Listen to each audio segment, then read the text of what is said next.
I'd like to thank the Alumni Association for this great honor. When I look through the yearbook and look around at all the wonderful people who graduated in the class of 1970, this honor becomes even more special. I am really grateful and surprised to be receiving this, so thank you very, very much. Tech has been one of the most important parts of my life. When I was putting together my thoughts for this speech, I added up the 4 years I attended there and the 30 years I taught there, and totaled out to 34. Like many of my classmates, my age is 68. So that means that I have spent half my life walking the beautiful campus, and every single day of those years was in the music department. When I started down the sidewalk on Emerson Avenue, walking toward the bus on the first day of my freshman year, I remember very seriously swearing to myself that I was going to make my mark at Tech. I worked hard towards that goal as a student, and I continued with that aim when I became part of Tech's famous faculty. I always told my students, far more than I'm sure they wanted to hear, that you get out of it what you put into it. I try to live that in every part of my life because it really is true. What I've received back from Tech is valuable beyond any reckoning. My life has been enriched in countless ways by these 76 acres and the people who have traversed them during those 34 years. As a student, I was blessed by such amazing teachers. Though it's always dangerous to name names because you might leave someone out, I have to mention a few. Lois Fry and Joyce Freeman, in their shorthand and typing classes, helped make certain that I always had a classy office job, even at age 18 and throughout my career at Ball State. Mrs. Rhodes in English class scared me to death, but taught me a great deal about writing and language usage. I loved Natalie Ransom, my homeroom teacher. Another teacher who really influenced me was Cecil T. Tressler. Dear Mr. T was the sponsor of the Arsenal Cannon newspaper, and he helped me from the time I was a lowly freshman reporter to my stint as editor-in-chief as a senior. He's truly a lovely person, and did you know that he has been celebrated as the Indiana State Poet Laureate not only once, but several times during this past decade? Dean Martha Turpin was also a great influence. And of course, I can't go without mentioning one person who remains a dear friend of my entire family. When I was a sophomore, I was in Mr. Steve Hahn's biology class. We lived in their same area, and I became their kid's babysitter. As I said, that was my sophomore year, and I sported ugly braces on my teeth at that time. And some of you will remember that back in those olden days, some of us had to wear what was called headgear, a horrible contraption with thick wires and a big strap that wrapped around your head. Well, I was supposed to wear my headgear for 24 hours a day, like that was going to happen. Well, I had a really mad crush on a guy in my biology class, and I kept flirting with him, and I decided there was no way I was going to wear that stupid headgear around this cute guy. However, Mr. Hahn did not approve of this young man, and even more importantly, he did not think I should have anything to do with him. So one day in class, I'm sitting there staring at my dreamy guy, and Mr. Hahn suddenly says, "Miss Lewis, aren't you supposed to be wearing your headgear?" Well, I was shocked and stammered that yes, I guess I was. He replied, "I happen to know your parents are sacrificing a great deal for those braces, so henceforth you will wear your headgear in my class." Well, back in those days, you did what your teacher said. So from then on, I sat there in my headgear with my hands trying to cover it up, humiliated and angry, and that guy never really looked at me again.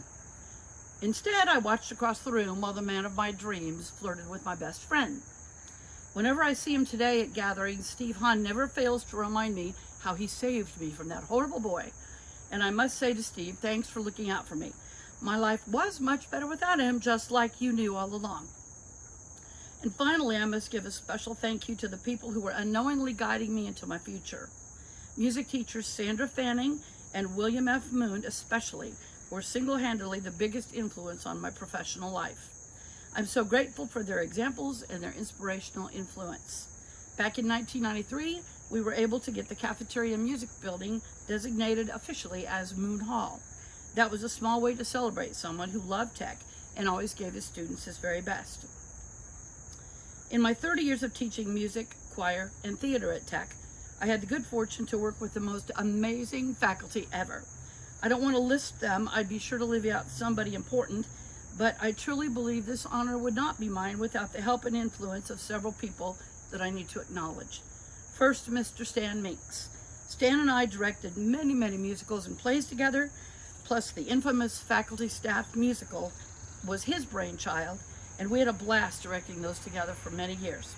He's a great person and a lovely friend and a blessing to my life.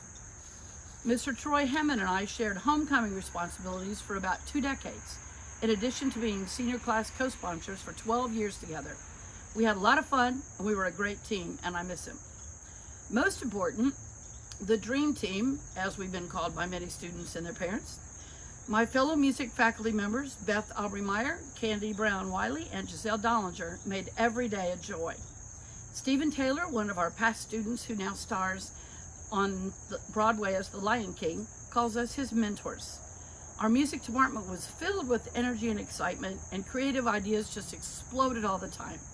The success I've enjoyed has been due to a great extent to my friendship with these amazing, wonderful women and the magic we created together. Our students have benefited so very much from the environment we created by our teamwork. So thank you, Beth, Candy, and Giselle, my very dear friends. And of course, my students. I think the goal of every teacher is to make a difference in someone's life. And I believe I did accomplish that. However, the flip side is that we make a difference in their lives, but they also make a difference in our lives. The students who touched my heart helped me become who I am today. Some of them have gone on to become teachers. Several are even music and theater teachers. And many are making us proud by appearing in community theater productions and local choirs. I'm not going to name them, they know who they are. But I am deeply blessed that still this very day, I am having lunch or dinner or drinks or rehearsing and performing with many of my past students. They not only touched my life back then, but they continue to make my life happier and richer by being my friends. So thank you to those very special people.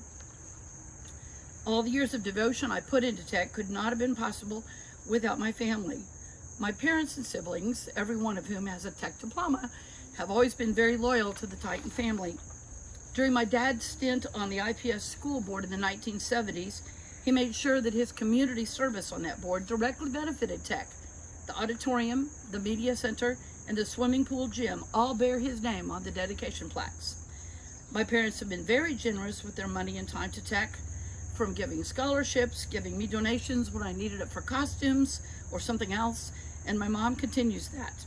Several years ago, she purchased and had installed the set of flags that now fly outside the entrance to the Colonel's Cupboard. My siblings have all been loyal supporters to our school. My children, Amanda, Adam, and Austin, have spent countless hours at tech, either running around the campus while I was in a rehearsal, or patiently sitting through concerts, or even being part of a production. All 3 of them had a part or several in my musicals. They gave up quite a bit of mom time for tech, and I'm so thankful for their understanding, loving support. It would have been simply impossible for me to give tech so much of my time without the wonderful encouragement of my husband, JD.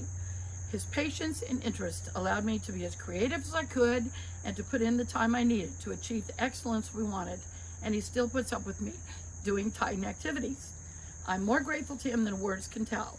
He always says he's my #1 fan, and I'm very fortunate.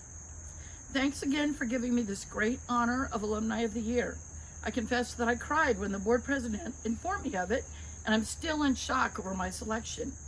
I've loved Arsenal Technical High School since the first day I walked through the gates, and I look forward to continuing to give back to this school in an attempt to repay Tech for all it has done for me. Thank you, Tech, for paving my way to a rewarding future and for enriching my life.